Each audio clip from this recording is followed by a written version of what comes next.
What is up, roomies? My name is Matthew Makak. If this is your first time on the channel, welcome on into Room 51. We are coming at you with a queer review on Pret-A-Porter. Now, what is a queer review? So, it's essentially a review of a game where I try to discern if the game lives up to what maybe it should have in the game. If it has queer representation, if it is if it can, essentially. So does Pret-A-Porter have queer representation? I don't know. Let's check it out. So I have some of these cards. If you're not familiar with Pret-A-Porter, you are putting on a fashion show. And actually, funny enough, when this game first came out, there was a little bit of an uproar about it being about fashion and people being like, oh, I don't care about fashion. Why are we playing a game about fashion? Blah, blah, blah. And it was a lot of more masculine folks talking about that, which is interesting. Especially speaking in terms of queerdom. I think I made that word up. But yeah, they wanted to reskin this as a video game company making game, which sounds really cool. I'm surprised that there's not a game on that already, but I am really glad that they didn't do that and they kept it to the fashion making of bold gaming. It's really fun, it's really cool. I do really enjoy this game, but does it have queer representation in it? Now, since this is a game all about fashion, there's a bunch of cards here, right? Let me actually fan them out this way. So there's a bunch of cards here with all different kinds of designs and fashions and everything that you can make, shirts and pants and sneakers and all that kind of stuff, dresses.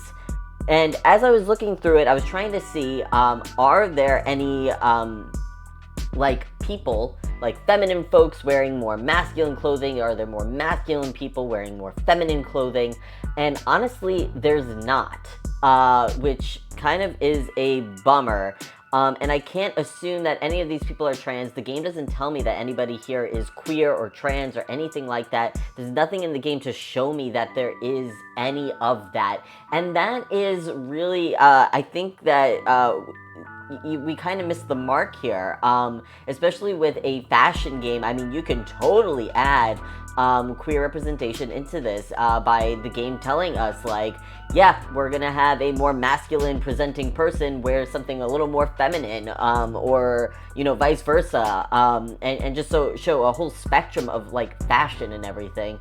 So that's really unfortunate. Now, the game, does it have queerness just because it's a more feminine game, although I don't know why fashion is established within femininity. I'm not sure what the deal is with that, especially when I think about who are the famous fashion designers of our time, and most of them that I know of, and I don't know a whole lot, I will give you that, but the most of them that I know are men, and that just might be because of the patriarchy.